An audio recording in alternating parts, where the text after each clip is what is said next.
Nation of Fit in 10, welcome to day 63, and we have still got 1 week left. That is 10%. And a reminder to you that all of your progress is as a result of you putting in those days, right? One on top of the other. At least those days that are moving you ahead, right? Those days that you've abided by. I mean, ultimately, this is all a process.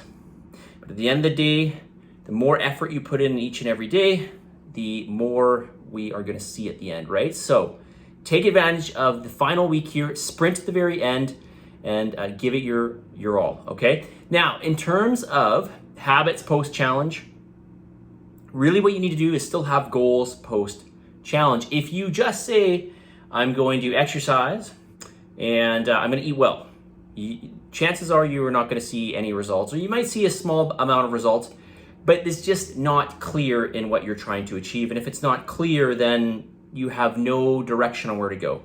It's like a roadmap. You're trying to get from point A to point B, and you need directions. You can't just say, well, I know it's over that way, and I'll just kind of go wherever my heart desires, and hopefully I'll get there. It doesn't work like that. You have to have a set plan. You have to have things that you are accountable to. So that can be things like macros. It can be things like cardiovascular training. It can be things like your weight training.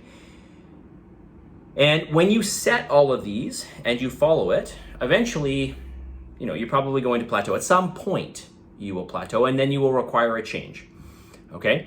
And when you know exactly what you've been doing, then you know exactly what kind of relative change you can make. So for example, let's just say you keep doing everything you're doing in the challenge. If you then add in one more cardio session, which is not necessarily something I'd recommend, but let's just say you do, you should see some results from doing one extra cardio session per week. You should see some kind of result from that.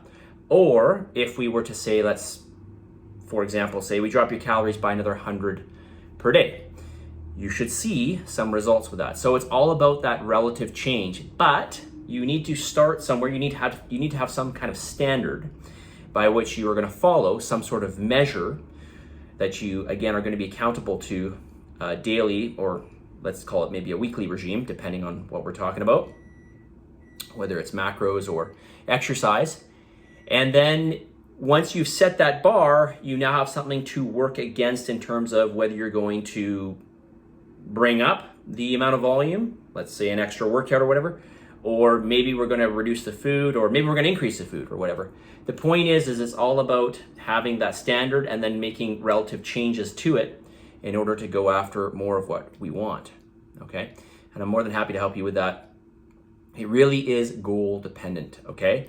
But if you just do things like, and a lot of you still write me things that you're going to improve upon, and you say things like, I'm going to, try to eat better, or I'm going to exercise.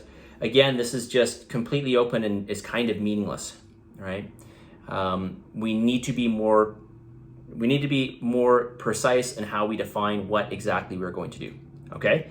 So that's what you need to do to be accountable, or to build habits. To build habits, it's not just going to, magically come to you, right? It's something that you have to have a set plan. You have to have something written down, and then you have to abide by that, whether you feel like it or not, okay? And in many instances, you have to make time for it, okay? Because if you don't make time for it, what that means is you are not prioritizing, okay?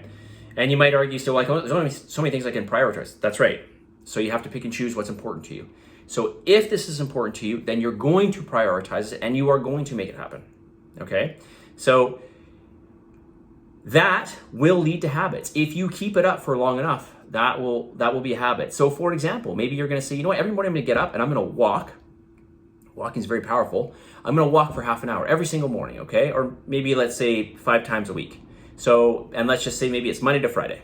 So Monday to Friday, every morning I'm going to get up half an hour early. I'm going to walk, okay? And then that is the rule that you make, and then you abide by that, whether you feel like it or not, okay? Obviously putting illness aside or something like that, okay? So you need stringent things to abide by, okay? You need exercise parameters and you need food parameters. That's what you need to do, okay? Whatever they are going to be. Okay, more questions here. How do you deal with illness? Okay, if you are sick, you are sick. You need to rest. It's plain and simple. You just need to rest. That's all you need to do, okay?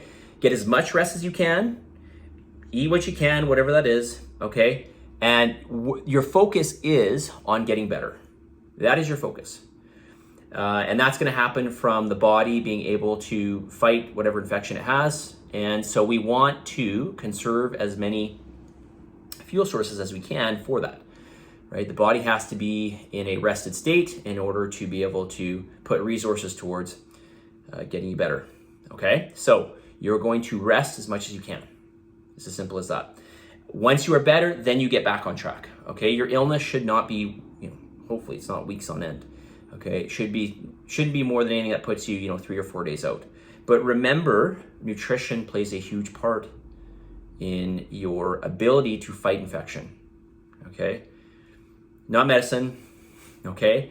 Not, some kind of secret supplement.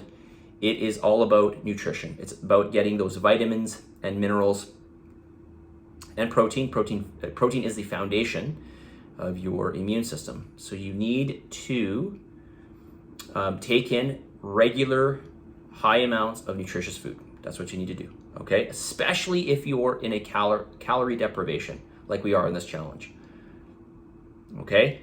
Remember, it's not all about calories. It's about the types of calories that we have. What kind of nutrients are we getting with the foods that we're eating, okay? Okay, 7 minutes. Let's make this video shorter.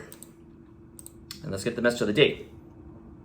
So, reminder to you that along the map, or road, I should say, to success, you can expect bumps, hurdles, breakdowns, however you want to term it, mini failures, moments where you feel like you just want to give up. That is normal when you are trying to improve. That is normal when you're working towards something. That is completely normal on the path of trying to get from here to wherever it is. Yes, I'm sweating like crazy because my house is super hot and it's late in the day here. Whatever that is, you've got to, as I've always said, you got to keep going and know that you're going to have these little bumps, these things, these little mini failures, these things that tell you you're not capable of it, these things that tell you it doesn't work. You're going to have, what you may perceive to be, negative moments in your journey. That is normal. That is part of it. The key is to keep going, okay? Keep going, especially past this challenge, all right? Positive energy, positive vibes, believe in yourself, for the love of God, give some gratitude, and I'll talk to you all tomorrow.